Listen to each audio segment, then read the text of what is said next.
Olá a todos, bem-vindos à introdução à programação em Python. Eu, professor Leonardo, irei conduzir vocês aí na terceira aula. Nessa aula, onde nosso recado aí vem do Bill Gates, né, trabalhando de casa, por isso estamos aí online.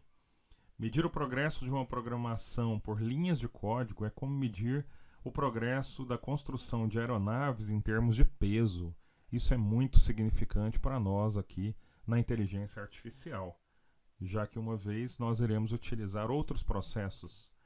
Mas então, vamos começar. Nessa aula nós iremos aprender a desenvolver algumas funções que irão nos permitir a construir a nossa própria Alexa. Para isso, nós iremos aprender algumas características parecidas com esse gráfico, onde teremos o comando de voz, que utilizaremos algum processo de reconhecimento de voz.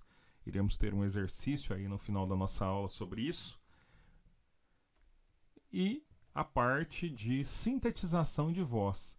A parte de sintetização de voz será apresentada na nossa próxima aula, aula de número 4.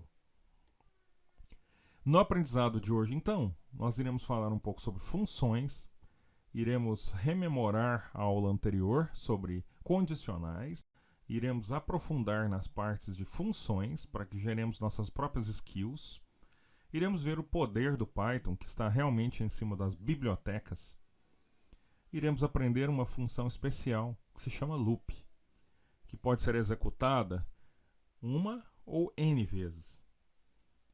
E iremos aprender, portanto, a construir os primeiros passos da construção da nossa própria Alexa. No condicional, então, aí está um exemplo de um exercício que vocês fizeram em aula.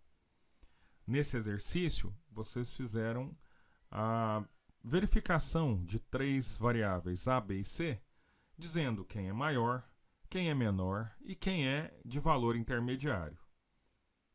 Se você não fez ainda, recomendo pausar o vídeo aqui agora e fazer o exercício.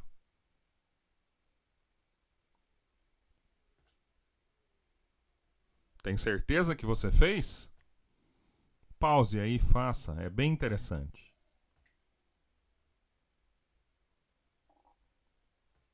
Bom, acredito que você já deve ter feito, então vamos dar continuidade.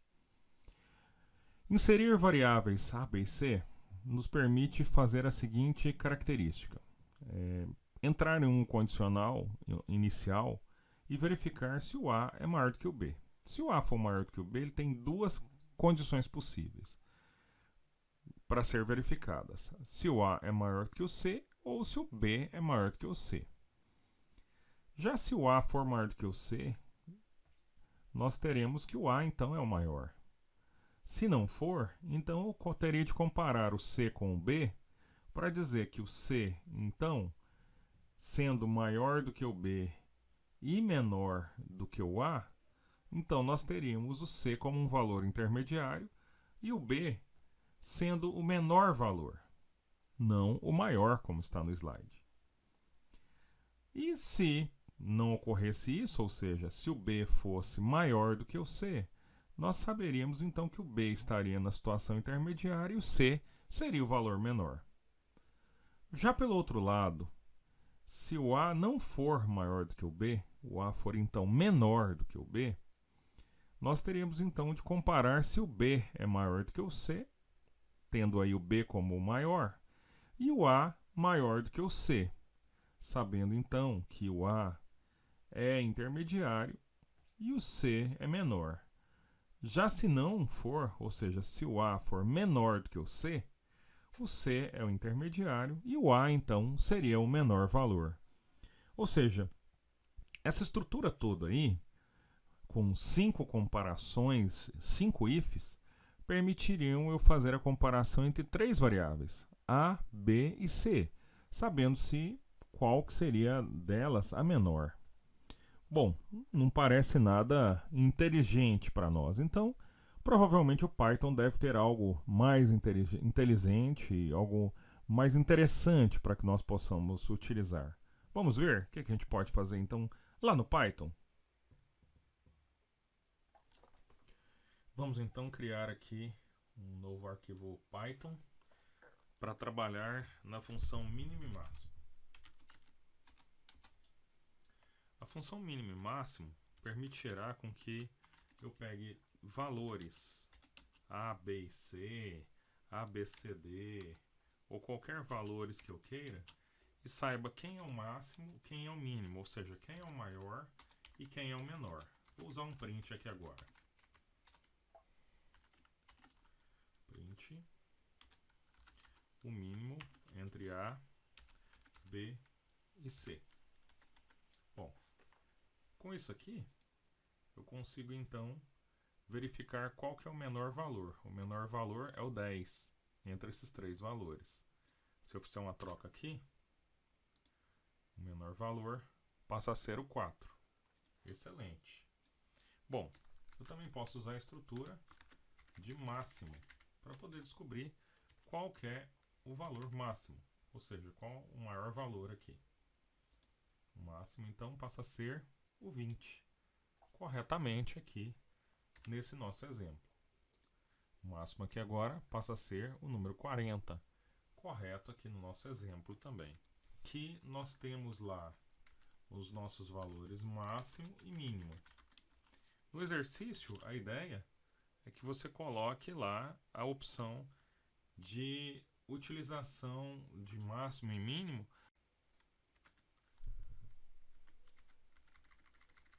Vamos aqui agora só construir uma estrutura mínima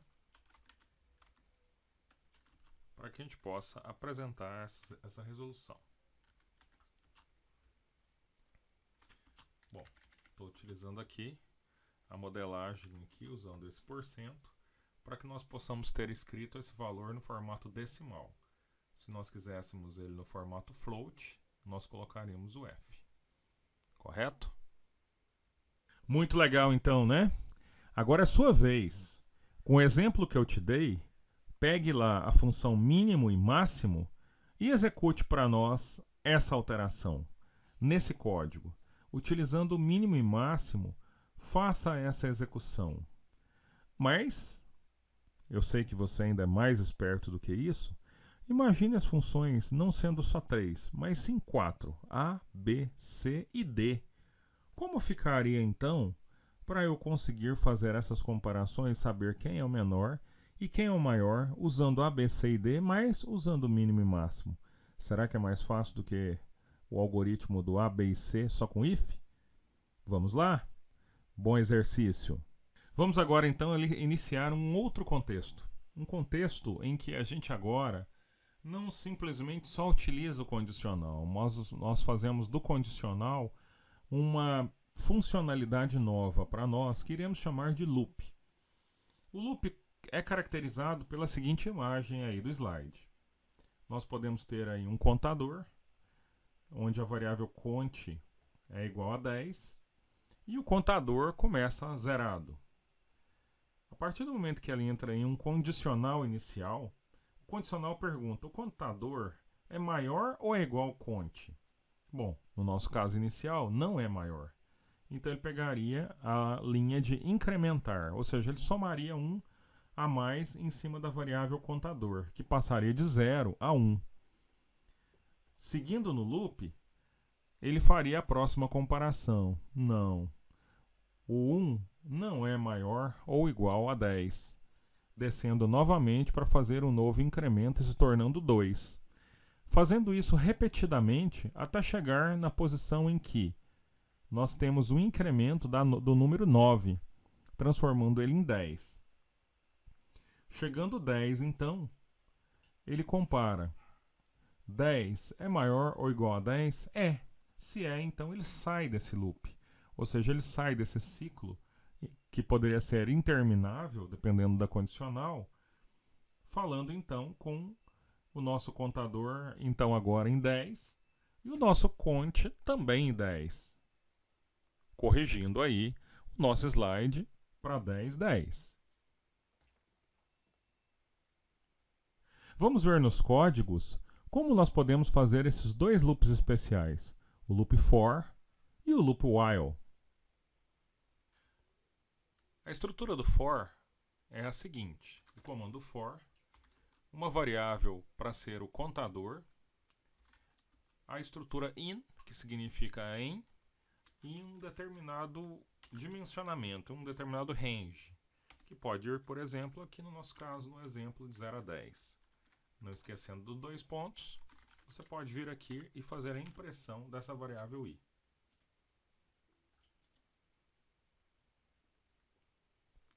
Conseguimos então fazer um contador de 0 a 9. 0 a 9 porque o 10 é a última condicional, ou seja, a estrutura nossa de parada. Como aqui vimos nossa teoria que ela é uma estrutura condicional, eu também posso usar um else, ou seja, eu posso falar que eu concluí a minha contagem e ele vai funcionar.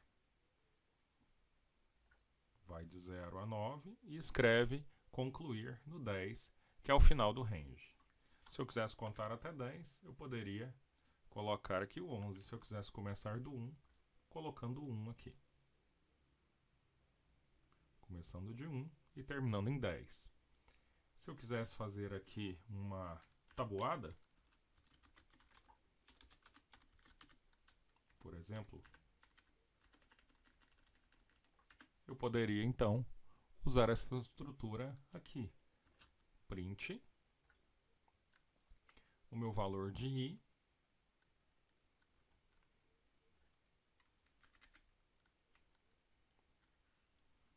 por exemplo, na tabuada de 2.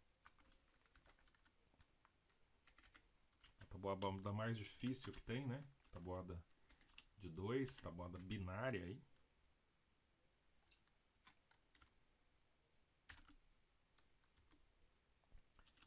Vou entrar com a estrutura decimal aqui.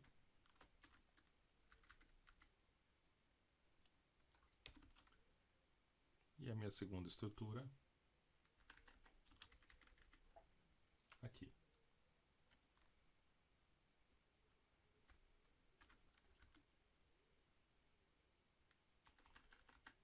Que seria o outro valor.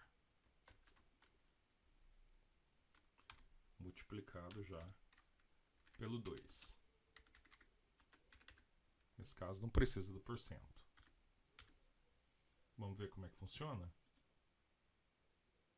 Opa, não tem necessidade de eu colocar aqui para o resultado, né?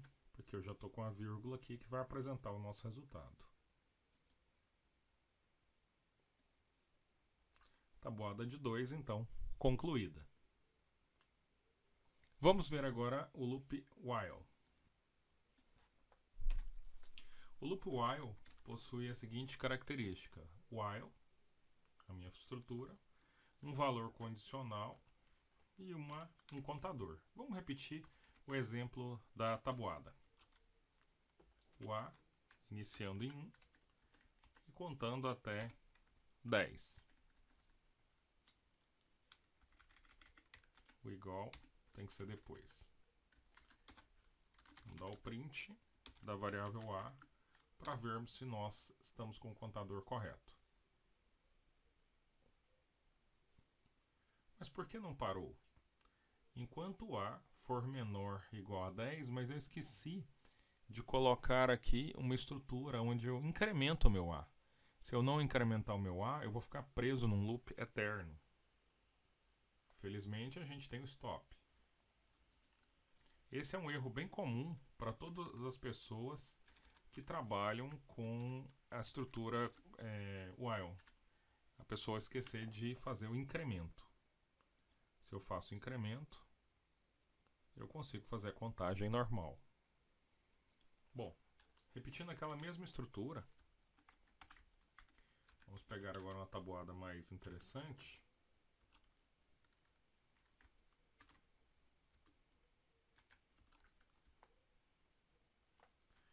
Onde nós podemos colocar ali, só colocar o igual aqui para ficar mais bonito.